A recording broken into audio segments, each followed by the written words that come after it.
ভাগ্য নাই। আসমানের হরি ফুটন্ত গোলাপ, তার জন্য আমি পাগল হয়েছি। তাই তো আমার বন্ধু ডাক্তার রহমান কাকে পাঠিয়েছি রফিক কাজীর বাড়িতে। এখনো যে আমার বন্ধু ডাক্তার আসছে না, তার কারণ আমি বুঝতে পারছি না। একই বন্ধু ডাক্তার রহমান খা, তুমি এসেছো? বসো বন্ধু। হ্যাঁ এসেছি। বন্ধু, কি সংবাদ? শুভ না অশুভ? সংবাদ শুভ নয়, রফিক কাজী তোমার বিবাহ প্রস্তাব প্রত্যাখ্যান করেছে। প্রত্যাখ্যান করেছে? একই বলছো বন্ধু ডাক্তার? এই মুহূর্তে আমি চলে যাব ওই রফিক কাজীর বাড়িতে। একটি কাজী বংশের মেয়ে হয়ে সে আমার প্রত্যাখ্যান করেছে। আমি এই মুহূর্তে চলে যাব ওই রফিক কাজীর বাড়িতে। রফিক কাজীর বোন কোনো আরে বসো না রে বাবা, বসবো? সারাটা জীবন শুধু মাথা গরু, ওই যে মোটা মাথার গরু আছে না, বন্ধু, তার রূপে যে আমি পাগল। না শোনো না, মোটা মাথার গরু আছে না, ওই সারের মতো খালি শালা চিল্লিয়ে গেলা। বসো এখানে। আচ্ছা বলো বন্ধু, আমি কি শুনবো তোমার কাছ থেকে? রফিক কাজী তোমার প্রস্তাব প্রত্যাখ্যান করেছে তা সত্যি, কিন্তু রফিক কাজীর একটি ছোট ভাই রয়েছে, নাম তার খালেক। আচ্ছা, আমি খালেকের মুখে সম্মতির লক্ষণ দেখেছি, তাই তো তাকে তোমার বৈঠকখানায় নিমন্ত্রণ জানিয়ে এসেছি। দেখতে হবে না? ডাক্তার রহমান কা বিলাত থেকে ফাঁস করে এসেছে, তার মাথায় অনেক বুদ্ধি রয়েছে। তাই তো আমার প্রত্যাখ্যান রফিক কাজী করেছে। আর আমার ডাক্তার রহমান কা। আর তুমি শালা খালি চিল্লিয়ে যাবে। বসো এখানে। আচ্ছা বন্ধু। হয়তো বা কিছুক্ষণের মধ্যে আসতে। আসসালামু আলাইকুম। খালেক এসেছে। ওয়ালাইকুম সালাম।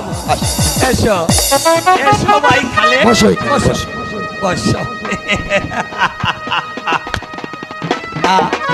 তুমি ভালো আছো? জি আমি ভালো। বন্ধু, দোস্ত, তুমি একটু খালেকের দিকে নজর রাখো, আমি তার মনকে আনন্দিত করার জন্য কিছু ব্যবস্থা করি, তাই না? খালেক নতুন এসেছে তোমার বৈঠক। এই কে আছিস? দেখতে হবে না? এ হচ্ছে হাই সোসাইটি। তাই বলুন ডাক্তার সাহেব, আমাদের কেন ডেকেছে? ও তেমন কিছু না খালেক, তোমার মনে আছে আমি তোমাদের বাড়ি গিয়েছিলাম? হ্যাঁ আমার মনে আছে। সেখানে আমি বিবাহ ব্যাপার নিয়ে কিছু কথা বলেছিলাম। হ্যাঁ বলেছিলেন। আসে বিবাহ প্রস্তাবটা ছিল চেয়ারম্যান দলুদ্দিনের তোমার বোনের সঙ্গে, তাই না? হ্যাঁ। খালেক, তুমি এই যুগের ফ্যাশন ছেলে, এমনকি এই যুগের সাথে তাল মিলিয়ে চলার সব কিছু তোমার মধ্যে আছে। তাই তো আমি চাই তোমার দাদা রফিক কাজীর মতো প্রস্তাব প্রত্যাখ্যান করে দেওয়ার মতো বোকামো তুমি করবে না। তুমি চেয়ারম্যান সাহেবের সঙ্গে তোমার বোনের বিবাহ মেনে নাও। না ডাক্তার সাহেব, আমার ভাইয়ের বিরুদ্ধে আমি কিছুতেই গুনুকে চেয়ারম্যানের সঙ্গে বিয়ে দিতে পারবো না। বোকামি করছো কেন? দেখো, সুযোগ মানুষের জীবনে একবারই আসে, তার কখনো দ্বিতীয়বার আসে না। তোমার ভগ্নী জামাতা হলেন এই শালুক গ্রামের জনপ্রতিনিধি, সবাই তোমাকে ভয় পাবে, সবাই তোমাকে সালাম করবে, তোমার বোন রানীর হালে থাকবে। তুমি বিবাহ প্রস্তাব মেনে নাও, প্রত্যাখ্যান করো না, তাতে তোমারই মঙ্গল হবে। না, দাদার মতের বাইরে আমি কখনো যাব না। শোনো শোনো, আমি বলছি চেয়ারম্যান দলিলউদ্দিন, তাই অনুরোধ করছি তোমার বোনকে হাতে তুলে দাও। তোমার বোন রাজরানী হয়ে থাকবে, সোনা অলংকার গহনা পরিয়ে তোমার বোনকে আমি সৎকায় সুখে শান্তিতে রাখবো। বুঝেছো খালেক? তুমি তোমার বোনকে আমার হাতে তুলে দাও, তাতে তোমার মঙ্গল হবে, তোমার ভালো হবে। না, আমি কিছুতে চাই না। চেয়ারম্যান সাহেব, এই মুহূর্তে আমি চলে যাচ্ছি। যাবে একেবারে আমার পদ বন্ধ। শোনো খালেক, এখনো ভালোভাবে বলছি, হয়ে যাও। তাহলে তোমাকে আরেকবার বলে দিচ্ছি, এ হচ্ছে চেয়ারম্যান সাহেবের বৈঠকখানা। এখানে একবার আসলে আর ফিরে যাওয়া হয় না।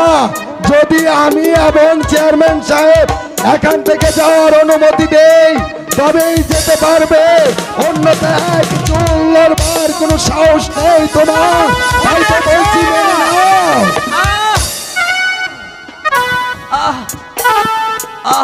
ডাক্তার রহমান খা কি বলেছে তুমি শুনেছ?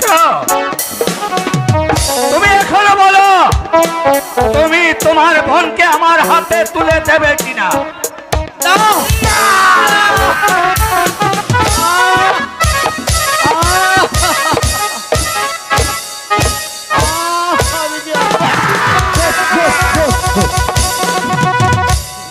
খালেক, দেখেছো পরিণাম কত ভয়াবহ হয়। মেনে নাও না ভাই? হ্যাঁ মেনে নাও, মেনে নাও। নাও। ডাক্তার সাহেব, বলো। আমি যে আপনাদের প্রস্তাব কিছুতে মেনে নিতে পারবো না।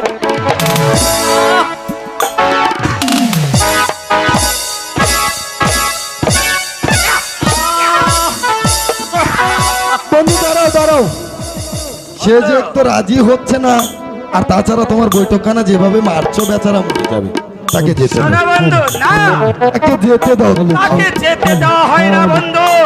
সে কিভাবে যে তাকে রাজি করাতে হয় সে কৌশল আমার ভালো করে জানা আছে। বন্ধু বন্ধু দাঁড়াও, তোমার বোবা আরে দাঁড়াও, আরে বেটা বসো এখানে। ব্যবহার করো বন্ধু।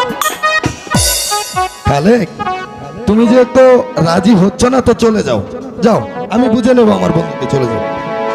ডাক্তার সাহেব, কিন্তু আমার দাদা যদি এই বিয়েতে রাজি না হয় তখন কি করবে? তোমার দাদাকে রাজি করাবার দায়িত্ব আমার উপরে ছেড়ে দাও। তোমার দাদাকে রাজি করাবো আমি আমার হস্তের একটি ছোট্ট মেডিসিন। বুঝতে পারলে না? আপনার কথা কি আমার দাদা রাজি হয়ে যাবে? অবশ্যই রাজি হয়ে যাবে। আমি বিলেত থেকে ডিগ্রি নিয়ে এসেছি, তাই তো আমি আমার ডিগ্রি দিয়ে বানিয়েছিলাম একটি মেডিসিন এই জনসাধারণের উপকারের জন্য। আর সেই মেডিসিন আমি দেবো তোমাকে। সেই মেডিসিন তোমার দাদা প্রাণ করার সঙ্গে সঙ্গে তোমার প্রত্যেকটি কথা অক্ষরে অক্ষরে পালন করবে। ঠিক আছে ডাক্তার সাহেব, তাহলে দিন আপনার সেই মেডিসিন।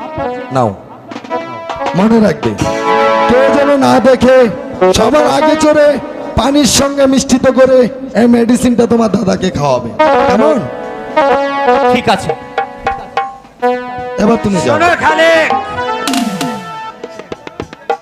শুনুন চেয়ারম্যান সাহেব, শুনুন ডাক্তার সাহেব, এই মেডিসিন খাওয়ার পর যদি আমার দাদার কোনো ক্ষতি হয় তবে একটি কথা মনে রাখবেন, ওই শালুক গ্রামের সবাই আপনাদের ক্ষমা করলে কো এই খালে কোনোদিন আপনাদেরকে ক্ষমা করবে না।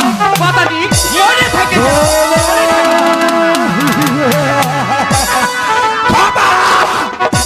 আমিও করি না, আমার এই অমানুষ দুষ্টতাও করে না। কিছু বলবে?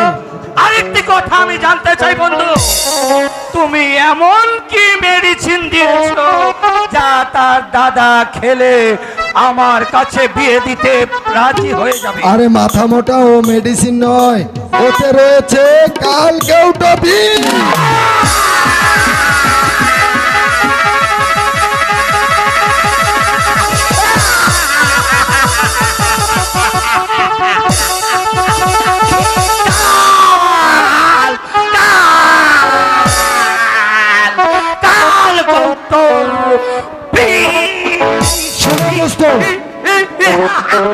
আমি তোমার সুখের জন্য একটি নয় 10টা খুন করতে পারি, আর সেই খুন ও ধামাচাপা তুমি দিতে পারো।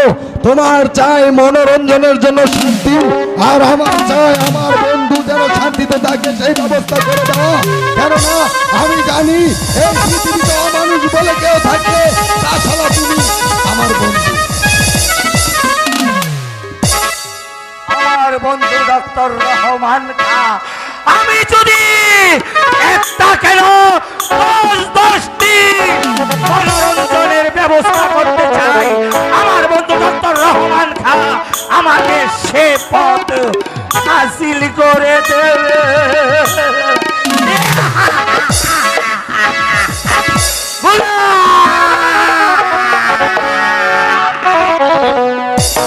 আসমানের হরি, এবার তুই যাবি কই?